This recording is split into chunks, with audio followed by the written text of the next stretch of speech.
there.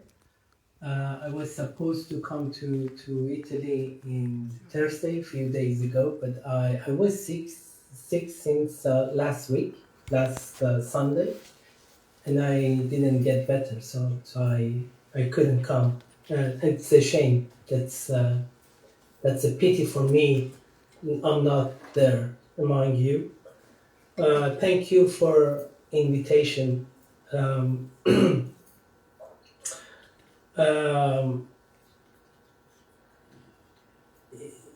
this book, Io sono confine, was part of my project. I maybe started about 15 years ago to understand borders from the other side. So for me, it has been important to look at borders from the other side, from the point of view of migrants. Because usually in migration studies, in border studies, we study border from the north, from the global north, from this side of the border. So it is important also to understand borders from the other side. So I stop for translation. Okay, Thanks. thank you.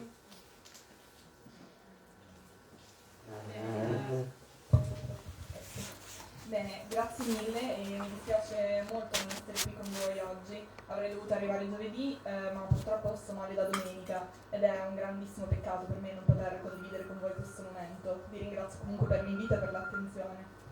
Questo libro, Io sono confine, è parte di un progetto che è nato 15 anni fa per capire i confini dall'altro lato, ovvero per guardarli dal punto di vista dei migranti. E questo è un punto di vista che di solito viene trascurato negli studi sul confine e negli studi sul colonialismo, sui migranti, sull'immigrazione, poiché di solito i confini vengono guardati da nord, da questo lato. E quindi Fermati che ha interrotto la chiamata Giz.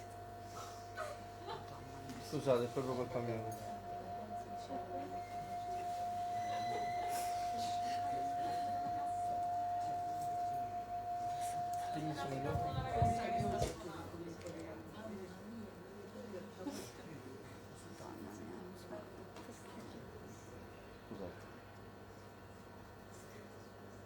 Ma volendo, se mi sentite, posso timbrare per le prossime traduzioni. Cioè, senza il microfono, se mi sentite tutti.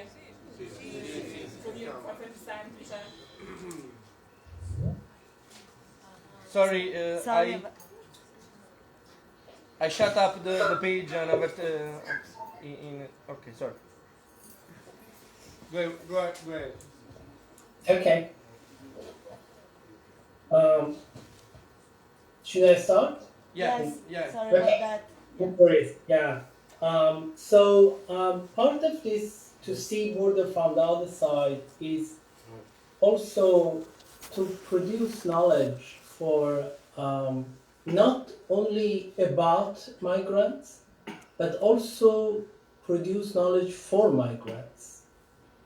I myself, I'm a migrant in Europe since many years ago. So part of this knowledge production is to produce a kind of knowledge for migrants themselves, not only to understand borders, but to go beyond borders. Yeah, how we can deal with borders, how we can circumvent borders.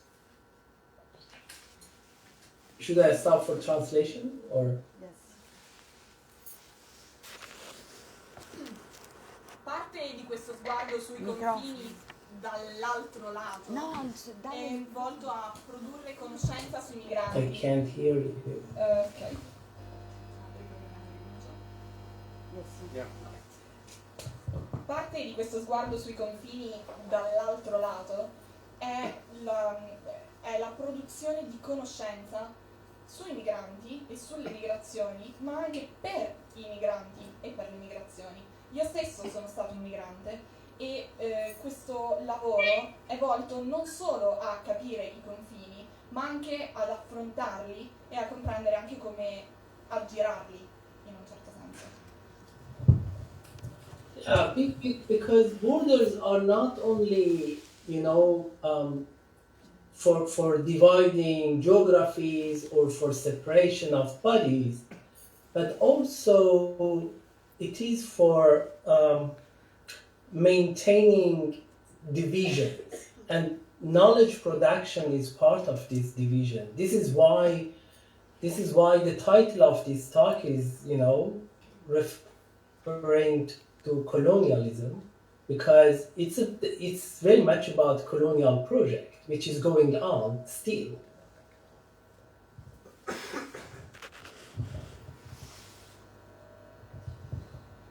I confini, certo, dividono aree geografiche e separano i corpi, ma contemporaneamente istituiscono e mantengono questa divisione, e la produzione del sapere e della conoscenza agisce in questo senso in maniera fondamentale.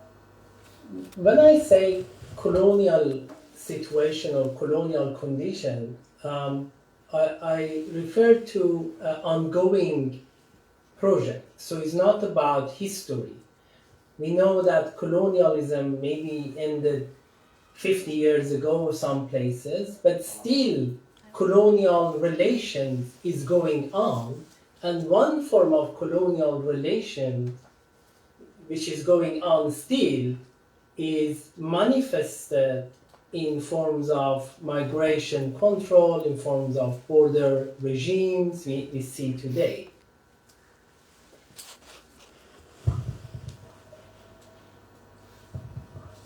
Tutto questo discorso si inquadra in una cornice più ampia, che è quella di un progetto coloniale che non è soltanto un processo storico, ma va interpretato come un progetto tuttora attuale e perdurante. Naturalmente questo si manifesta dal punto di vista pratico attraverso il controllo delle frontiere. Because I don't hear, so you tell me when it starts. Yeah, she just translated, so you may resume if you want.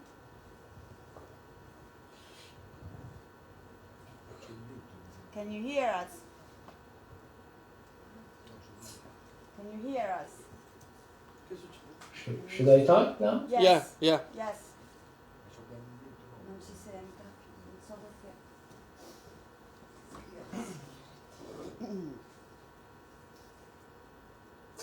I'm sorry. I don't know if I'm...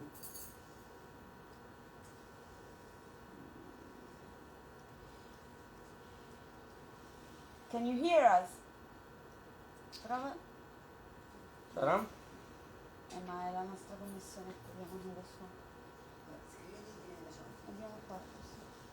Colonial exploitation. Colonialism was about civilization of so-called uncivilized people.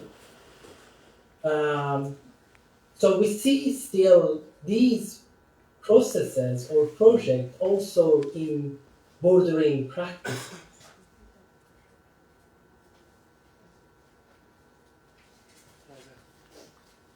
La colonizzazione... Microfono.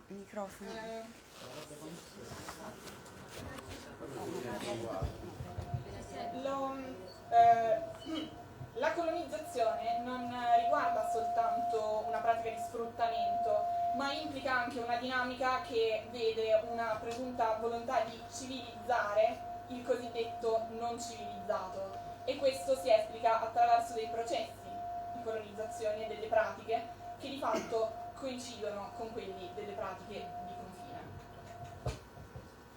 confine. And part of this civilization process was to regard non-European people as child.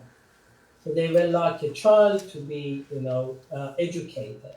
We also see that in the case of migrants in Europe today. So the colonial project has been dividing good mobility from bad mobility.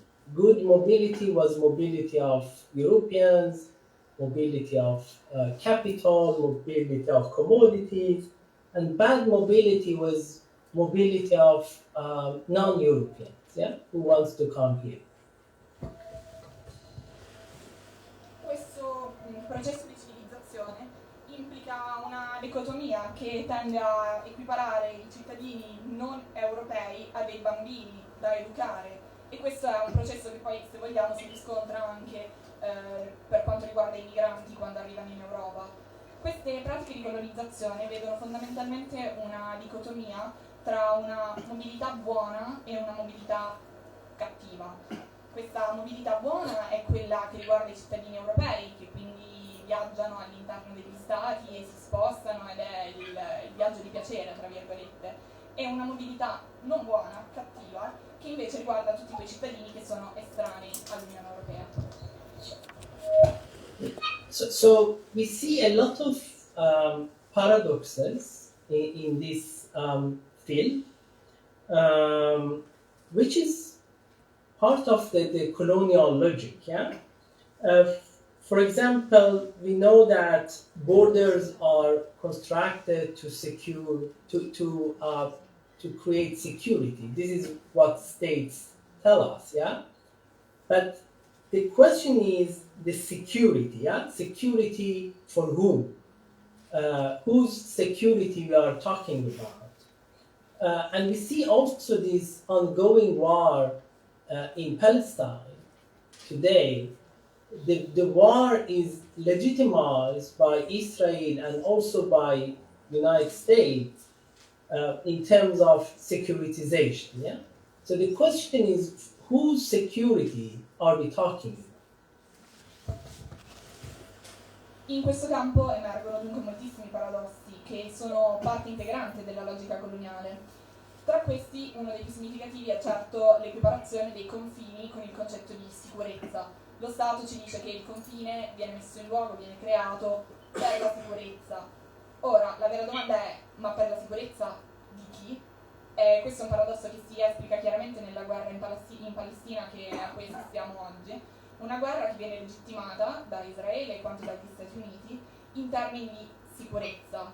Ora torno a chiedere, di sicurezza per chi? So one function of borders is to maintain order, yeah, not justice, order. And this order is going back to colonial time, this order which divides classes, which divides different racialized people. So to maintain this order is to maintain and to defend privileges, yeah? Privileges which came from colonial time. I confini riguardano un principio di mantenimento dell'ordine, non della giustizia. Ora, questo ordine è di matrice coloniale e prevede una suddivisione, per esempio, per classi, una suddivisione per razze, una suddivisione che è parte integrante del principio coloniale. Dunque, la costruzione dei confini può essere letta come una forma di mantenimento di questi stessi privilegi che riguardano le pratiche fondamentalmente poi coloniali. So, presence of migrants in Europe is very much related to history of colonialism. This is why, if we want to understand migration today, we have to understand the history of colonialism. And I want to give you one slogan of Mexican migrants in the United States who said, "We are here because you were there." Yeah. So these relations of migration today to the historical presence of colonial domination.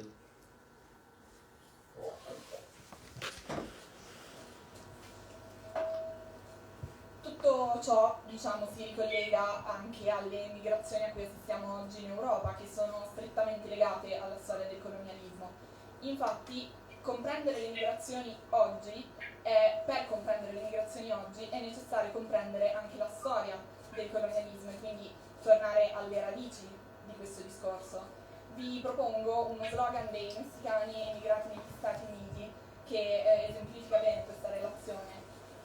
Questi migranti dicono noi siamo qui perché voi siete venuti lì, perché voi eravate lì, e quindi si crea un rapporto di concausa fondamentale nel quadro dello studio delle migrazioni e del colonialismo. And again, we are not talking about, historical before. We are talking also about ongoing projects. I give you some examples. European Union invested a lot of money and a lot of military equipment in Sudanese military to protect the southern border of Sudan to stop migration. And this is the same militia which started a violent project to last year in Sudan, resulting in civilians' death, resulting in displacement of thousands of people, resulting in ruination of economy and society. So this is how European Union has been involvement in this.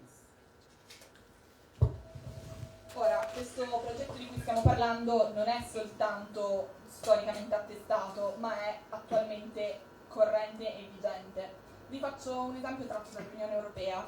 L'Unione Europea ha recentemente investito moltissimi soldi e inviato delle munizioni militari in Sudan all'esercito sudanese allo scopo di fermare le migrazioni che interessavano il confine meridionale del Sudan.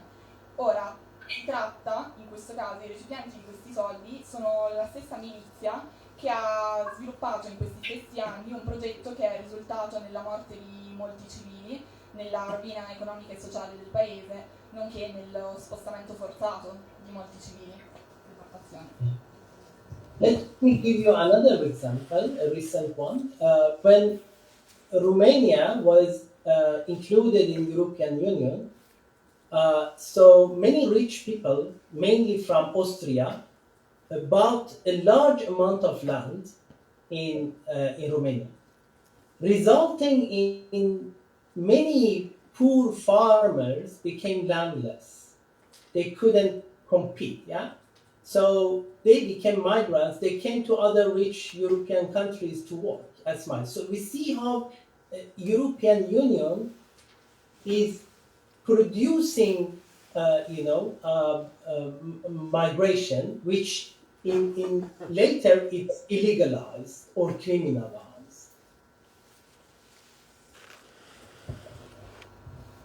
Vi porto un altro esempio recente. Quando la Romania è entrata nell'Unione Europea, molte figure facoltose, molti ricchi, soprattutto austriaci, hanno comprato ampi lotti di terreno in Romania. Questo ha causato il fatto che i poveri contadini locali non potevano competere con la potenza economica che investiva in queste terre e si sono quindi trovati ad essere nullatenenti. Ora, questo ha innescato un'ondata di immigrazione in Europa. Dunque l'Europa è agente attivo nella produzione di questa immigrazione, che poi viene criminalizzata e giudicata. Same thing happened between United States, Canada, and Mexico, called NAFTA, which was collaboration between these three countries. Financial market, etc., resulting that poor Mexican farmers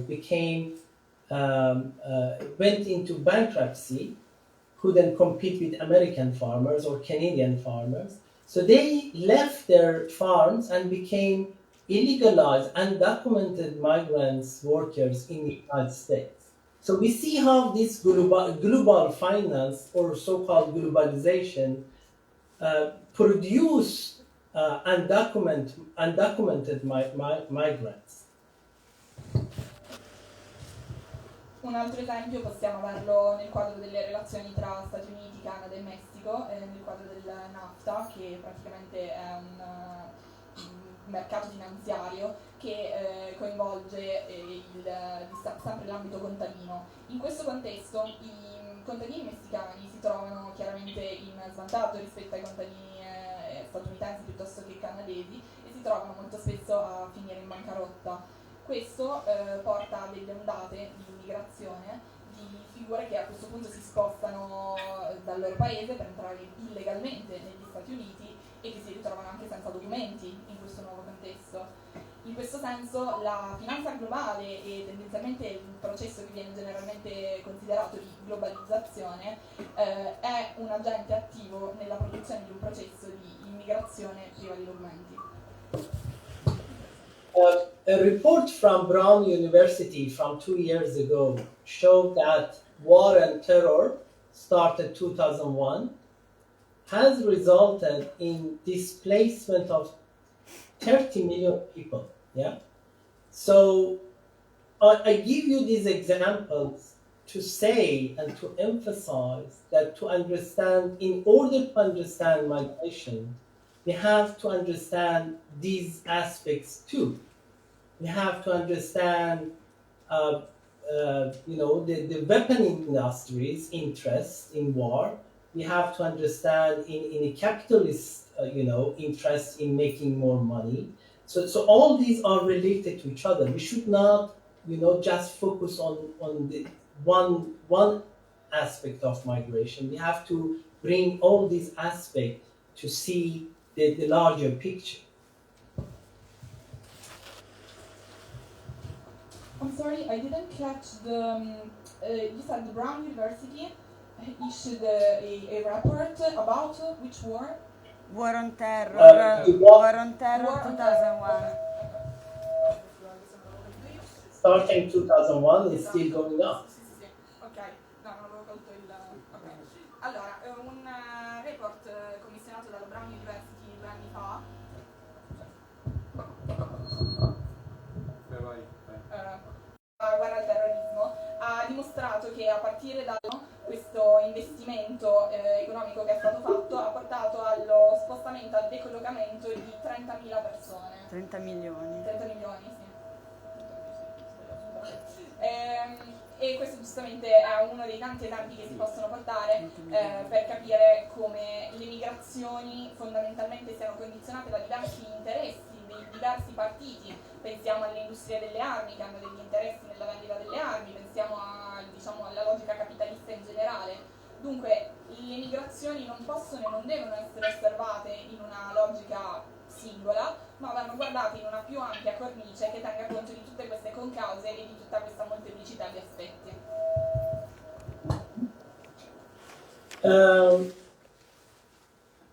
Borders and mobility control of mobility of people outside Europe is very much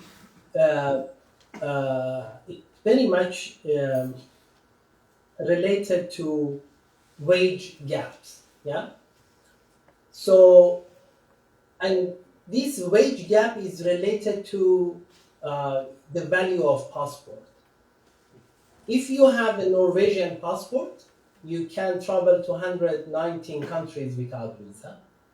If you have a Bangladeshi passport, you can travel to 30 countries, which are poor countries like Bangladesh, without visa.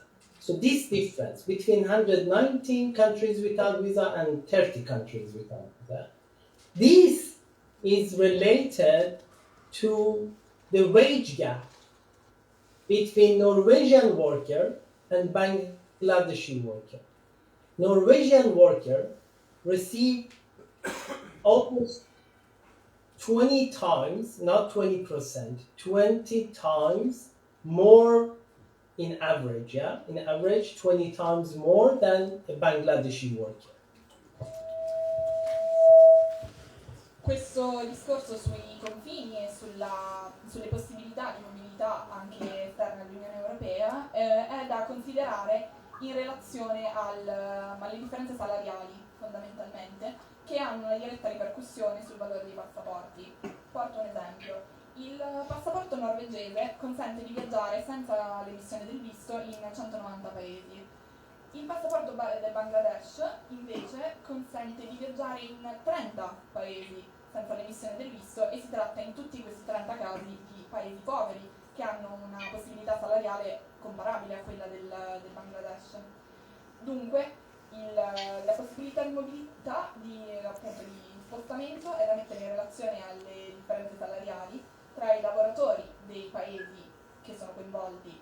Sempre per portare l'esempio tra Norvegia e Bangladesh, basti pensare che un lavoratore norvegese guadagna in media 20 volte, non il 20%, 20 volte di più di un lavoratore in Bangladesh. So if Bangladeshi workers could travel as a Norwegian worker, that wage gap would not exist. So what I'm talking about is very much about class, yeah? Because borders are very much about class. Borders are for poor people. Because if you have money, you can buy citizenship. You can, if you have 1 million euro, you can buy citizenship in Malta, Maltese citizenship. If you have 200,000 US dollars, you can buy citizenship in a Caribbean island. If you have 500,000 Canadian dollars, you can invest in Canada and get, visa and, residency permit. And after 5 years, you can get Canadian citizenship. So people who are dying at borders are poor people. Ora, se i lavoratori del Bangladesh, se i lavoratori del Bangladesh potessero viaggiare come i lavoratori norvegesi, non ci sarebbe questo divario salariale. In sintesi, quello che sto cercando di dire è che c'è una relazione diretta tra il concetto di classe e il concetto di mobilità, e che le figure che vengono di fatto fermate al confine, su cui i confini hanno un impatto più diretto, sono i poveri. D'altro canto, parlando di cittadinanza, basti pensare che i soldi possono pagare e possono comprare una cittadinanza. Con 1 milione di euro, fondamentalmente, si può acquisire la cittadinanza maltese. Ci sono delle possibilità di acquisire le cittadinanze caraibiche, avendo un forte patrimonio. Con 500.000 dollari canadiesi si può ottenere un visto, e questo visto porta a un permesso di soggiorno. Dopo aver ottenuto il permesso di soggiorno, in 5 anni si può ottenere la cittadinanza anche lì. Quello che sto cercando di mostrarvi è come le persone che di fatto poi si trovano a morire al confine, che si trovano fermate al confine, sono i poveri. So criminalization of migration we see today is a continuation of criminalization of the poor, criminalization of the homeless people, criminalization of the Roma people in Europe. Yeah? See how this criminalization has been going from one group to another group.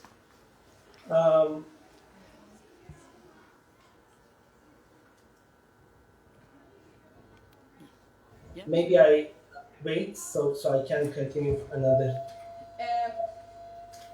In questo senso si inserisce il processo di criminalizzazione delle migrazioni. La criminalizzazione dei migranti di fatto non è altro che una continuazione di quella che è stata la criminalizzazione dei poveri, dei senza tetto, e quindi passa da una categoria all'altra, ascrivendo appunto una forma di criminalizzazione. And then, this part of criminalization of migration is militarization of borders. Yeah, so we see that in the past decades, we see how militarization. This has happened after the Cold War. Yeah, so militarization of borders, that we have, instead of enemies, we have migrants. Yeah, so this is why we send military to confront migrants. And the Frontex, yeah, Frontex is, I'm sure you are familiar with Frontex. This is European Union's, organization to so-called protect European Union from migrants. Yeah. And the budget of Frontex, when it started 2005, Frontex started with a budget of less than 5,000 euro, 5,000, sorry, 5 million, yeah, 5 million euros. Today, its budget is more than 400 million, yeah. So it started with 5 million euros. Today it's more than 400 million, yeah, during 20 years, yeah.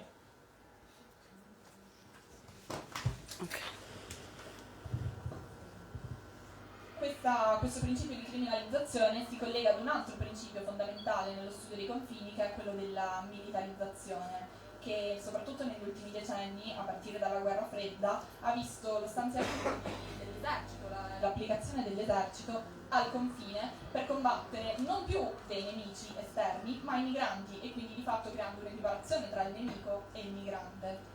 Ora, il dispiego dell'esercito è chiaramente una pratica fondante in questo senso. Basti pensare a Frontex, appunto, che voi sicuramente conoscerete, che all'inizio della sua attività nel 2005 aveva un budget di meno di 5 milioni di euro. Oggi, in 20 anni dopo circa, ha un budget superiore a 400 milioni di euro.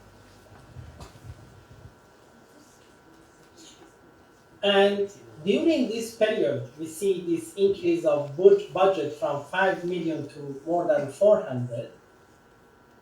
Could they stop migration? No. Could they stop or reduce suffering of migrants? No. What we see is increase of the rate of death. So more people are dying on the way to Europe. Yeah. So all these militarization, all these monies, your money, my money, this is our tax monies. Yeah. So going to Frontex has not been securing anything. Yeah. People are still coming because no border can stop. This is what I write in Io sono confine. You know, no border can stop people who are forced to move. What borders can do, what Frontex did, is to make migration more expensive for migrants and more dangerous.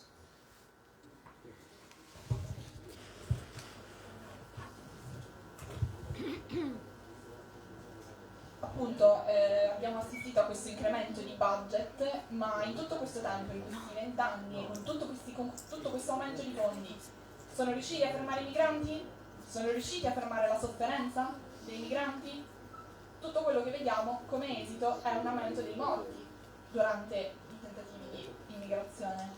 Perciò tutti questi soldi, che sono poi i miei soldi, i vostri soldi, i nostri soldi, i soldi delle tasse, non sono serviti a niente, anche perché, come scrivo in Io sono confine, nessun confine può fermare le persone che sono costrette ad andarsene. L'unica cosa che questo tipo di politica riesce a ottenere è un aumento dei prezzi, quindi riesce a far diventare più cara, più difficile dal punto di vista economico questo tentativo di immigrazione, nonché più pericoloso.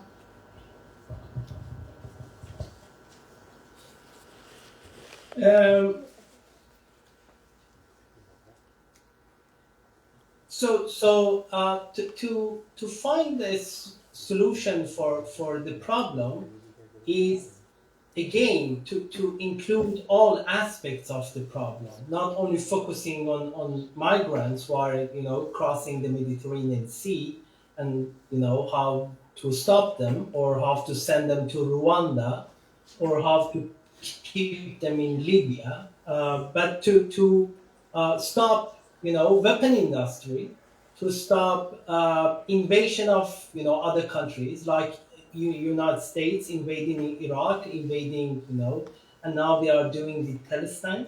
So to stop migration, to have a solution for migration, we have to stop this colonial project which is still going on.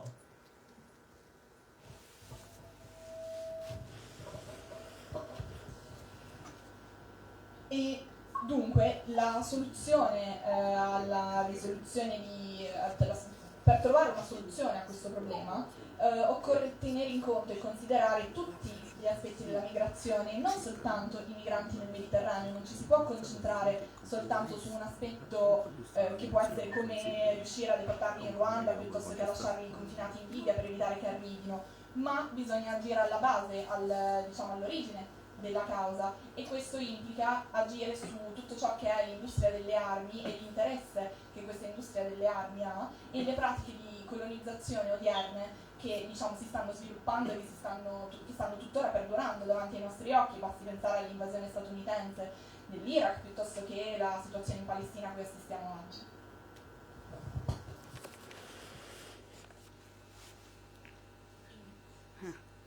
So what I try to say is, and what I want to emphasize is migration question and is a political question. So we should not reduce it to humanitarian question. This is what we see, yeah. So humanitarian, to help these refugees there, to build a better camp, to give them a better shelter, to give them some more food. No, this is very much political question. We should have a political approach to that. As 2020 refugees in Moria refugee camp in Lesbos, Greece, they protested, and one of their slogan was, "We don't want food, we want freedom." Yeah. So this is very much, what I'm saying. This is important, message that they want a political freedom. I'm not saying humanitarianism is not important. Humanitarian intervention is important, but it's not the solution.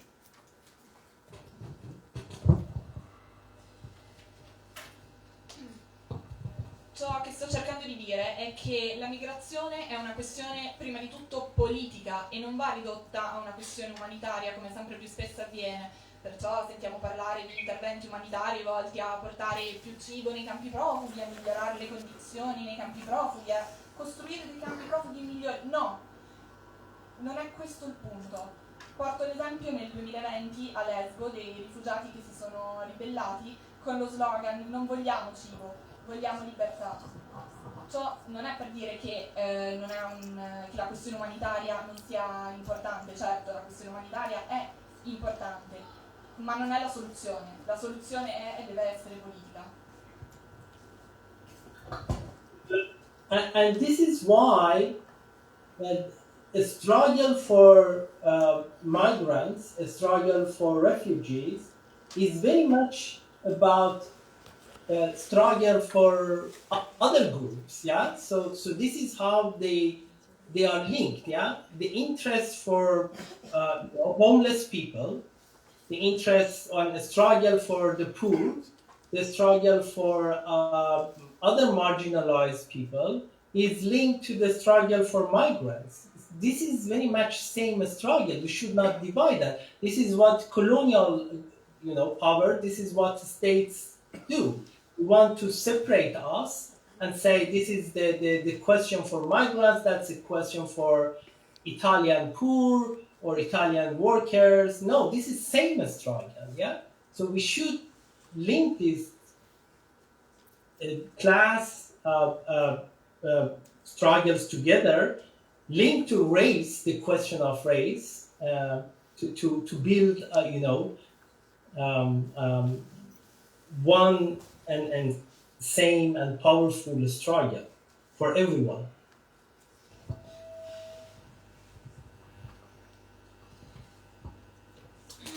Molto spesso il problema dei migranti e dei rifugiati viene trattato singolarmente. Ecco, una possibile soluzione è trovare invece una coesione con le altre figure marginalizzate dalla società.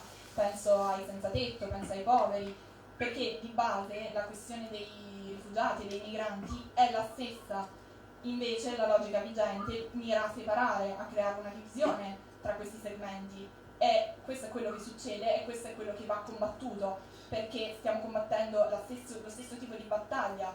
Perciò bisognerebbe condurre una battaglia, un discorso che metta in relazione alla migrazione anche principi come la classe o piuttosto che le questioni della razza. Non sono questioni differenti, separate e che lottano ognuno per sé, sono una ed una sola questione. Let me also give you words by an Afghan woman. She was deported from Budapest to Kabul some years ago. And when the police officers took her to the gate to force her into the aircraft, so she screamed that you deport me today, but what happens to me today will happen to you, others you, tomorrow. And this is very strong message, yeah? Because history showed that this is the case, yeah? For example, dehumanization of people in Africa, people in South America, people in Asia, but colonizers came back to Europe in form of Nazism, yeah, in form of Nazi racism. This is very much the historical fact. This is the the Martinique philosopher Amy César wrote about, which is I recommend very much to read from 1955. Yes.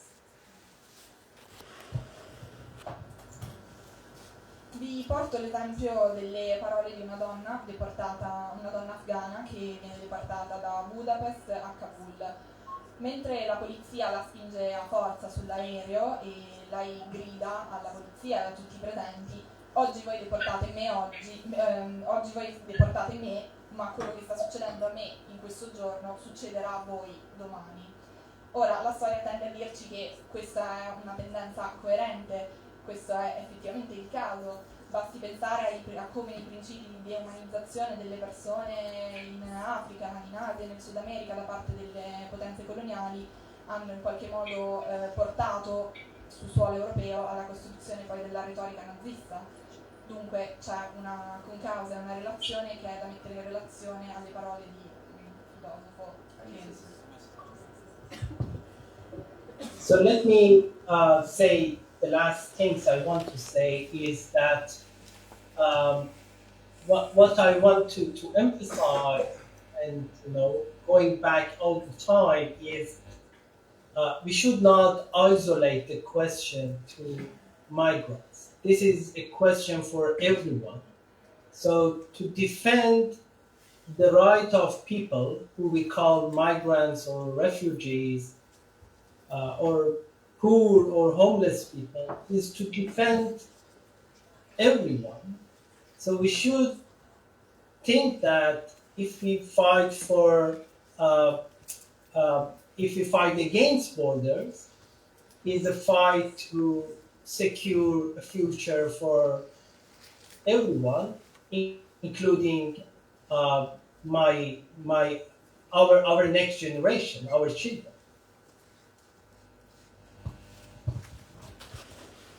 Ciò che voglio enfatizzare qui è che questa non è una questione che riguarda soltanto i migranti, ma è una questione che riguarda tutti noi.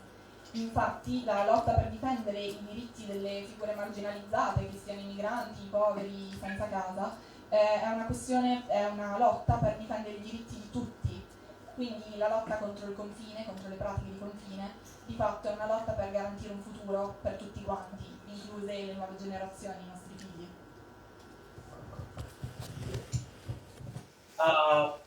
Thank you so much for listening to me. Grazie mille per l'ascolto.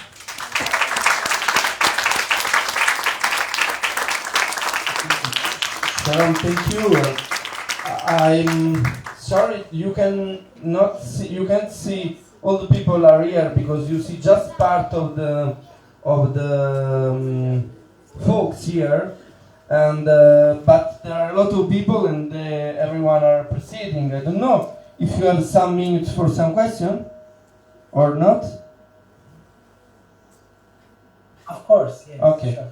So I don't know if there are someone, and I will give the microphone to Margherita to manage everything, and at the end to close the meeting.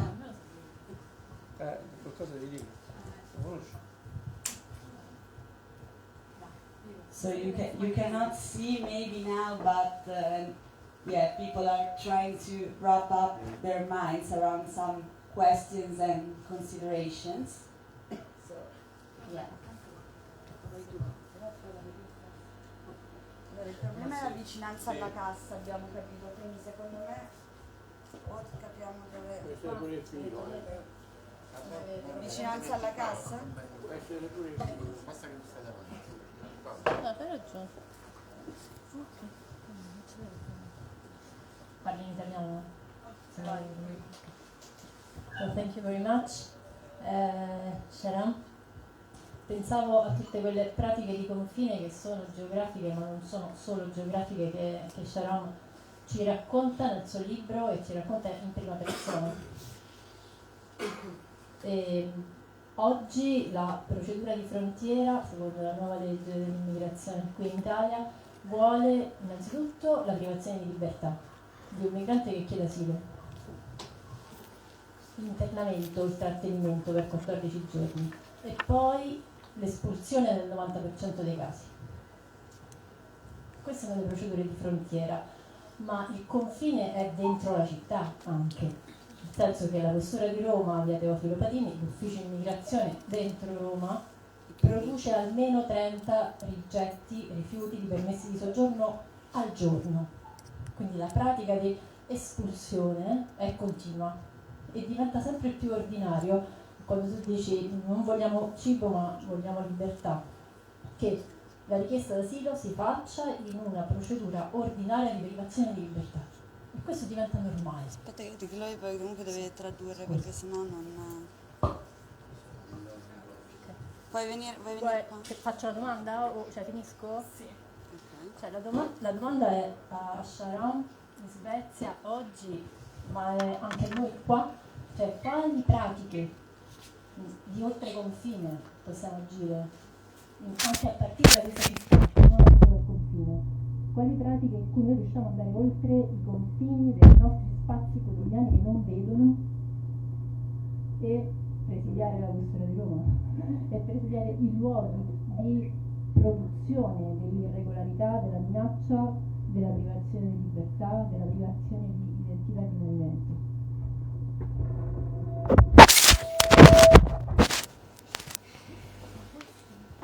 Thank you very much for your talk.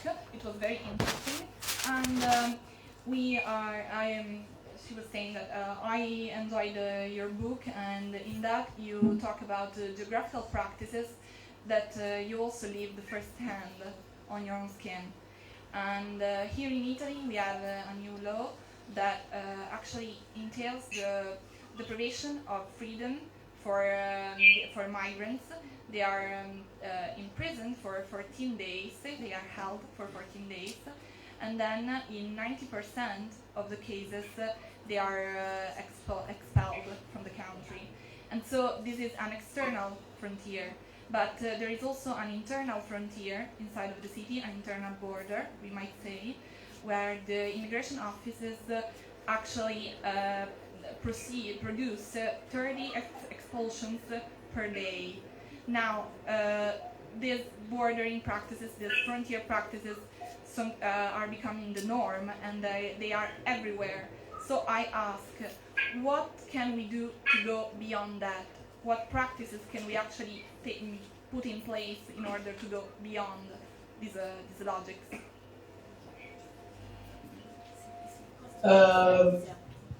Thank you. And she, Yes. sorry, I misplaced a part of the question, which is what's going on in Sweden. What can you tell us about what's going on in Sweden about that? Yeah. Thank you. Okay. Yeah. Thank you so much. I mean,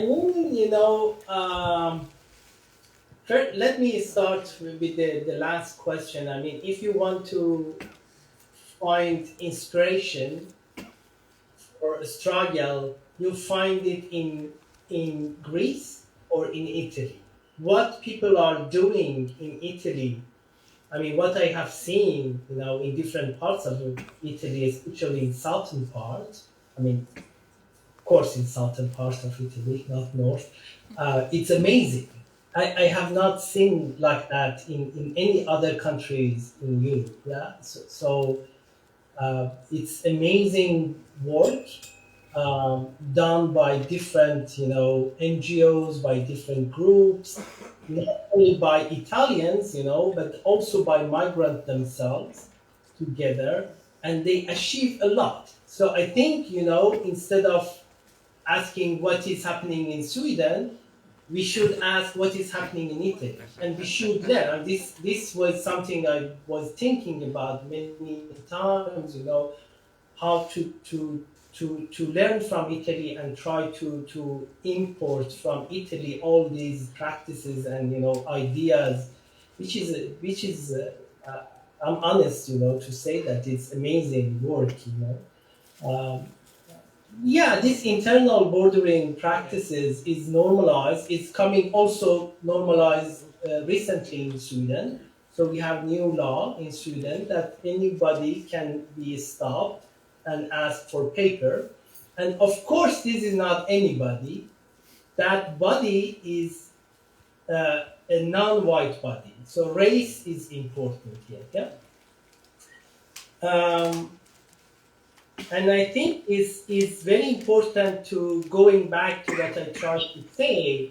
If we say, okay, this is only a question for asylum seekers, only this is question for black people, or this is only question for this, we don't get any solution. Yeah, because we should think, okay, if they start with migrants, then they come to homosexuals, then they come to women. They come to the poor, then they come to the homeless people, then they come, to other people. So this is a common threat. This is a threat for everyone. Yeah, this is a struggle for all of us. Yeah.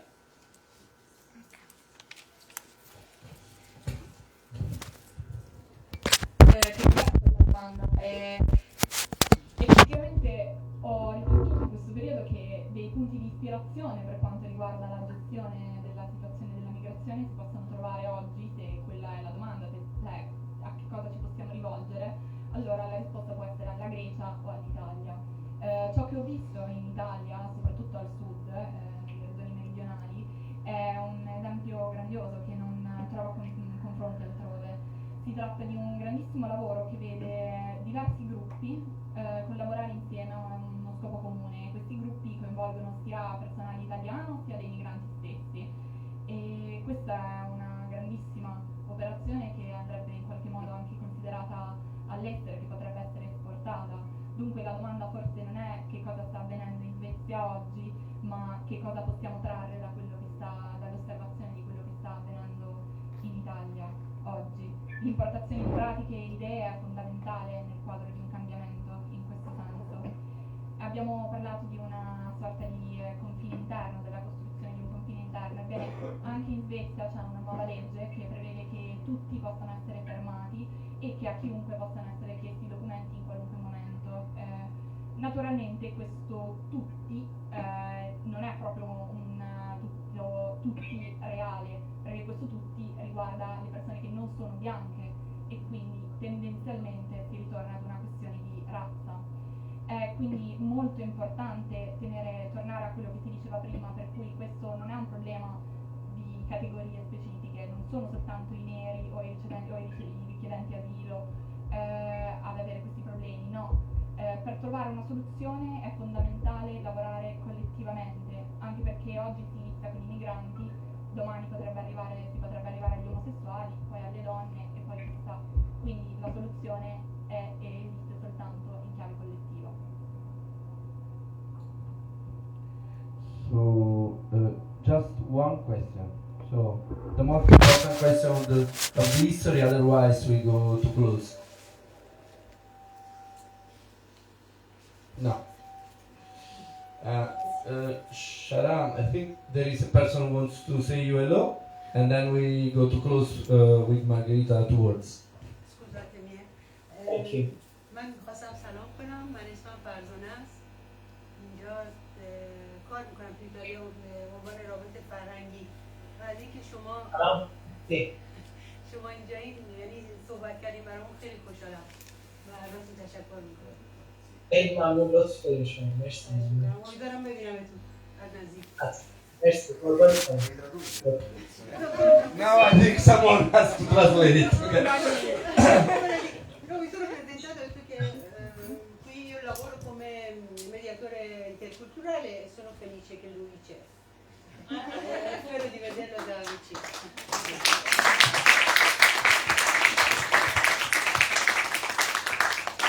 So I'm not sure whether we have other questions or not, but I would like to thank you for your talk, especially you and the effort you have to pull not being so well. So thank you very much, and I also can assure that we really intend to continue this conversation with multiple disciplinary perspectives, because to me what you said resonated a lot with the theory about acts of citizenship, border as method, discussions about the portability. So there's, I think, a lot of conversations and discourses that we can open up and that we intend to open up. So possibly in the future we have the chance to discuss this together with you in person as well.